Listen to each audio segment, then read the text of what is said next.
didampingi oleh staf sus Kementerian Hukum dan juga Biro Hukerma Kementerian Hukum.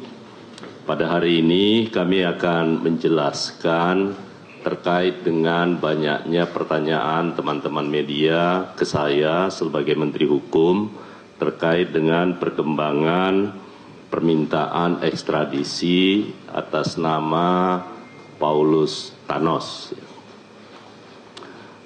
Beberapa hal yang perlu saya jelaskan kepada semuanya, bahwa saat ini Kementerian Hukum terus berkoordinasi bersama dengan KPK, Kepolisian Republik Indonesia, Kejaksaan Agung, dan juga Kementerian Luar Negeri dalam rangka untuk mempercepat proses pelaksanaan ekstradisi terhadap yang bersangkutan.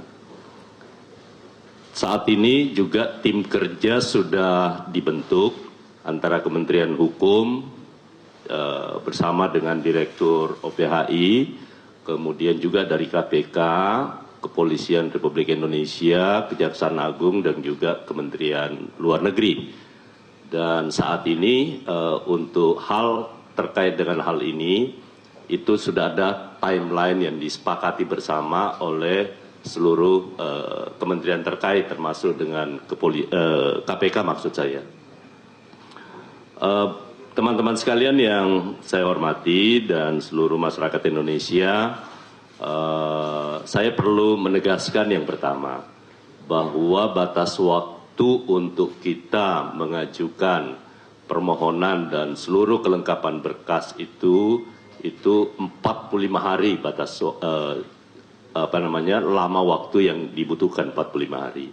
Dan itu nanti akan berakhir di 3 Maret maksud saya, 3 Maret 2025. Namun demikian terkait hal ini tentu hasil koordinasi yang sangat baik terkait dengan hal ini, saya yakin dan percaya dalam waktu yang singkat hal tersebut bisa dipenuhi. Ya.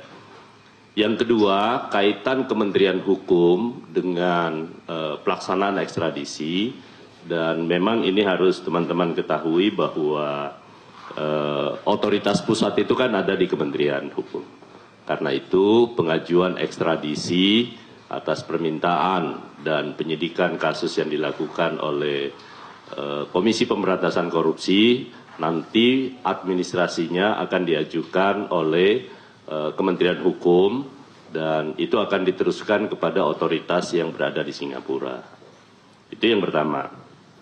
Yang kedua, pertanyaan berikutnya adalah menyangkut soal status kewarganegaraan yang bersangkutan. Bahwa dalam perkembangan kami ingin menyampaikan kita punya undang-undang tentang kewarganegaraan. Prinsipnya Indonesia menganut sistem kewarganegaraan tunggal.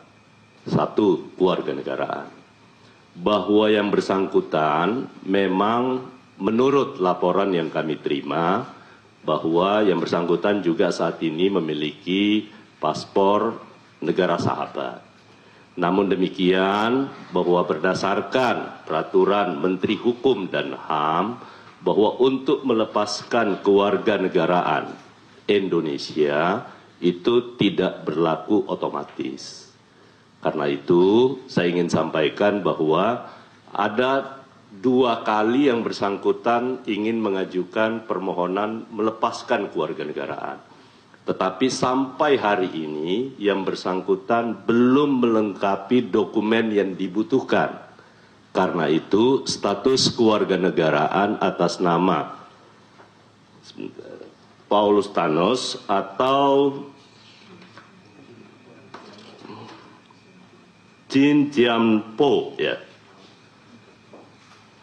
Jin Tianpo alias Paulus Thanos itu masih berstatus sebagai warga negara Indonesia. Karena itu saya ingin sampaikan kepada teman-teman semua bahwa memang yang bersangkutan sampai dengan 2018 yang bersangkutan itu paspornya masih atas nama Chin Tian Po, ya, dan 2 kali melakukan perubahan. Karena itu nanti akan dijelaskan lebih jauh antara hal ini dengan Direktur Tata Negara dan Direktur OPHI, ya. Tetapi dalam kasus ini saya sudah minta kepada Dirjen AHU dan juga kepada Bapak Sekjen. Kebetulan Pak Sekjen punya pengalaman terkait dengan kasus-kasus yang seperti ini, walaupun dalam bukan ekstradisi. Tetapi yang perlu kami tegaskan bahwa perjanjian ekstradisi antara kita dengan Singapura itu ini pertama kalinya, ya, pertama kalinya. Karena perjanjian ekstradisi yang kita lakukan itu di tahun 2022, kemudian diratifikasi tahun 2023. Nah, karena itu saya yakin dan percaya atas koordinasi dan kolaborasi di antara seluruh aparat penegak hukum, terutama Komisi Pemberantasan Korupsi, Kementerian Hukum akan memberi support apapun yang dibutuhkan untuk sesegera mungkin mengekstradisi yang bersangkutan. Karena itu nanti hal-hal yang terkait dengan yang lain tentu saya tidak bisa menjelaskan kepada teman-teman semua selain hanya terkait dengan tugas Kementerian Hukum sebagai otoritas pusat dan yang kedua status kewarganegaraan yang bersangkutan. Saya rasa itu yang perlu saya tegaskan sekaligus menjawab 2-3 hari ini saya diminta untuk menjawab beberapa pertanyaan dari teman-teman media. Doakan bahwa niat tulus kita untuk memproses kasus ini secara cepat itu bisa berjalan. Namun demikian sekali lagi bahwa kita juga punya harus menghargai aturan-aturan hukum, mekanisme yang berlaku di negara lain, termasuk negara sahabat di Singapura. Tetapi saya yakin dan percaya bahwa hubungan yang baik sebagai negara tetangga yang sangat bersahabat dan tentu dengan menghargai perjanjian ekstradisi yang telah kita tanda tangani dan telah kita ratifikasi bersama, ini akan memudahkan dalam rangka penanganan kasus yang dimaksud. Saya rasa itu dari saya, nanti selebihnya teman-teman nanti secara teknis bisa bertanya kepada Dirjen AHU, kemudian Direktur OPHI dan juga Direktur Tata Negara. Tetapi sekali lagi saya sudah minta secara khusus untuk Pak Sekretaris Jenderal juga melakukan koordinasi dengan KPK, Kepolisian, Kejaksaan Agung dan juga kepada Kementerian Luar Negeri karena pengalaman beliau sebagai Komisaris Jenderal Polisi yang sudah berpengalaman terkait dengan hal-hal ini. Demikian teman-teman sekalian, terima kasih. Wabillahi taufiq wal hidayah. Wassalamualaikum warahmatullahi wabarakatuh. Silakan teman-teman, ada yang ditanyakan? Silakan. Saya Putri dari Metro TV, saya mau tanya, apakah 45 hari itu termasuk sidang yang dilakukan oleh persidangan Singapura atau hanya khusus untuk memenuhi dokumen-dokumen kita? Apakah dokumennya sudah lengkap atau masih ada kurang? Kemudian tadi disebutkan bahwa Paulus Thanos ini juga memegang paspor negara sahabat. Apakah dari pemerintah Indonesia ada komunikasi dengan negara sahabat tersebut? Baik, waktu 45 hari, saya jawab langsung ya. Waktu 45 hari adalah waktu untuk kita melengkapi dokumen. Ya Bu Direktur ya. Nanti setelah dokumen, tapi insya Allah kita tidak akan sampai 45 hari.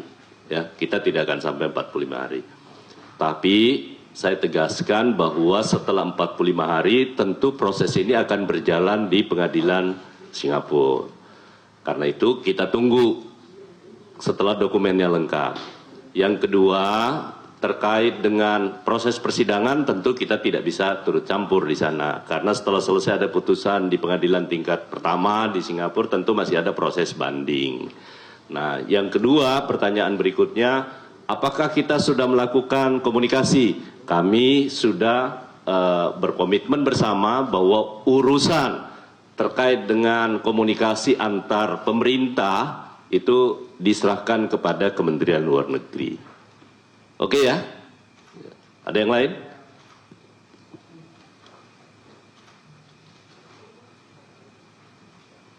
Cukup ya? Silakan, kalau nggak ada cukup ya. Ya, mau dikasih kesempatan itu Pak Ibu PHI? Cukup?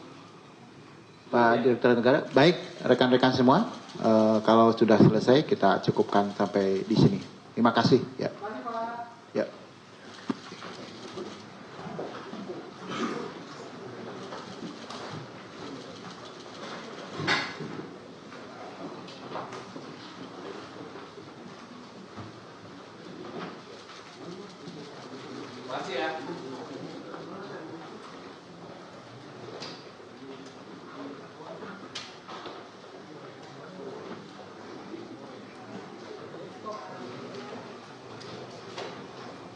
Bukan kendala, nggak ada kendala. Kan tidak boleh dalam setiap perjanjian ekstradisi. Baik, pemirsa, barusan saja kita menyaksikan keterangan dari Menteri Hukum dan HAM Supratman Andi Aktas soal status kewarganegaraan ganda dari Paulus Thanos. Ia mengatakan bahwa Paulus Thanos masih berkewarganegaraan Indonesia.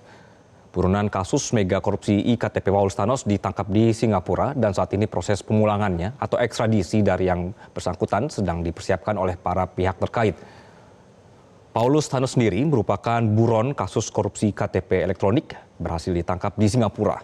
Paulus Thanos adalah Direktur Utama PT Sandipala Arta Putra, ditetapkan sebagai tersangka pada 13 Agustus 2019 atas pengadaan paket penerapan IKTP tahun 2011 hingga 2013 pada Kementerian Dalam Negeri. Dan di siang hari ini dari Kementerian kemudian mengadakan keterangan pers berkaitan dengan status kewarganegaraan ganda buron IKTP Thanos ini sendiri. Thanos ditetapkan sebagai tersangka bersama 3 orang lainnya, mantan Direktur Utama Perum Percetakan Negara Republik Indonesia Isnu Edi Wijaya, kemudian anggota DPR RI 2014-2019 Miriam S. Haryani, dan mantan Ketua Tim Teknis Teknologi Informasi Penerapan IKTP Husni Fahmi. 3 orang tersebut sudah dijatuhi hukuman sebagaimana putusan pengadilan yang berkekuatan hukum tetap.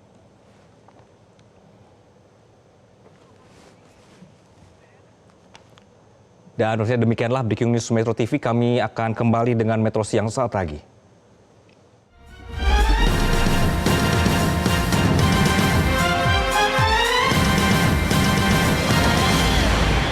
Jelajahi cara baru mendapatkan informasi. Download Metro TV Extend sekarang.